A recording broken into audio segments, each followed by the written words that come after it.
បងប្អូនធ្វើលំជាមួយនឹងព្រះអង្គការអស្ចារ្យដែលព្រះអង្គធ្វើមកកាត់យើងក៏វាលំដែរ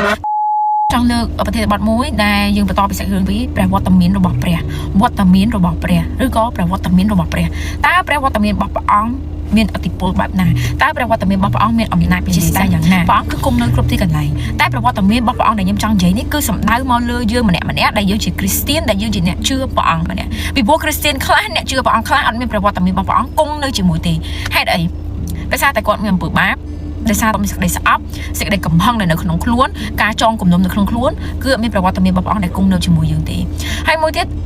ប្រវត្តិមានរបស់ព្រះអង្គគឺពិតជាមានសារៈសំខាន់ណាស់សម្រាប់អ្នកដែលជឿគ្រីស្ទានគឺសំខាន់បំផុតសម្រាប់ប្រវត្តិមានរបស់ព្រះអង្គគឺមានអំណាចពិសេសដែរទីណាមានប្រវត្តិមានរបស់ព្រះអង្គទីនោះមានសេរីភាពខ្ញុំចង់លើកមួយនិយាយយើងបានដឹងក្នុងខពីមួយហើយនៅក្នុងព្រះបន្ទូលនៅពេលដែលព្រះយេស៊ូវទ្រង់បានស្គត់នៅលើឈើឆ្កាងនៅពេលនោះអំពើបាបរបស់មនុស្សទាំងអស់ដែលនៅលើជុំវិញពិភពលោកនឹងបានធ្លាក់មកលើអង្គព្រះយេស៊ូវគ្រីស្ទតែម្នាក់គត់ភាគច្រើនការឆ្កាងសម្រាប់មនុស្ស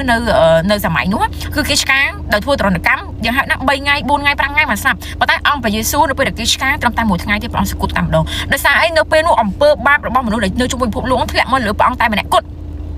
ហើយអ្វីដែលកើតឡើងនោះគឺព្រះវរបិតាព្រះអង្គគឺបានយាងចេញនៅក្នុងព្រះវត្តមានរបស់ព្រះអង្គគឺសំខាន់ណាស់បើសិនបើបងប្អូនរស់នៅជាមួយនឹងព្រះអង្គមានព្រះវត្តមានរបស់ព្រះអង្គពេលនោះព្រះវត្តមានរបស់ព្រះអង្គនឹងធ្វើការបាត់បង់អ្វីដែលបងប្អូនធ្លាប់ឈឺក៏លែងឈឺភាពក្រីក្រនៅក្នុងក្រុមគ្រួសារបងប្អូនក៏បាត់ក្រីក្រដូចគេថាអរិយជន់ណាដែលថាជីវិតយើងវាធ្លាក់ឲ្យអរិយជន់ទៀតហ្នឹងប៉ុន្តែពេលដែលយើងមានព្រះយេស៊ូវទៅលែងមានអរិយជន់ហើយនៅពេលយើងមានព្រះវត្តមានរបស់ព្រះអង្គគង់នៅជាមួយអរិយខ្លាចជំងឺខ្លាចមិនហ៊ាននៅជាមួយនឹងយើងទេហើយអ្វីដែលមួយនេះខ្ញុំចង់លើកមកនិយាយនោះតកតទៅជាមួយនឹងទាំងការថ្វាយបង្គំទាំងការអធិដ្ឋានយើងត្រូវផ្ដោតទៅលើព្រះអង្គ80% 90%នៃគ្រីស្ទាននៅពេលដែលគាត់អធិដ្ឋានម្ដងគាត់អត់អធិដ្ឋានផ្ដោតទៅលើព្រះអង្គទេគឺផ្ដោតទៅលើគោលបំណងនៃចិត្តគាត់អញ្ចឹងឲ្យធ្វើឲ្យការអធិដ្ឋានរបស់គាត់មិនដែលសូវមានផលទេពីព្រោះអ្វីដែលគាត់រកគឺគាត់រកគោលបំណងចិត្តគាត់មិនមែនរកព្រះអង្គមិនមែនរកព្រះវត្តមានរបស់ព្រះអង្គអញ្ចឹងក្នុងព្រះគម្ពីរមួយគេនិយាយថាអោព្រះវរបិតាដែលគង់នៅឋានសួគ៌អើយសូមឲ្យព្រះនាមទ្រង់បានបរិសុទ្ធឡើងសូមឲ្យរាជទ្រង់បានមកដល់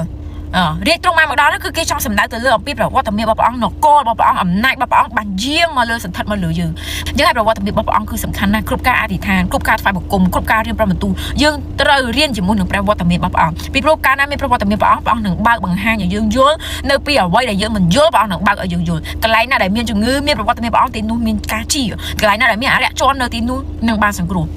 បើសិនបើបងប្អូនធ្វើលំជាមួយនឹងព្រះអង្គការអស្ចារ្យដែលព្រះអង្គធ្វើមកកាត់យើងក៏វាលំដែរតែបើយើងផ្ដោតទៅកាន់ព្រះអង្គយើងស្វែងរកព្រះអង្គយើងថ្វាយបង្គំតែព្រះអង្គមិនមែនថ្វាយបង្គំព្រះអង្គឲ្យទៅគ្រូទាយការអស្ចារ្យរបស់ព្រះអង្គនឹងកើតឡើងនៅក្នុងជីវិតយើងកាន់តែខ្លាំងឡើង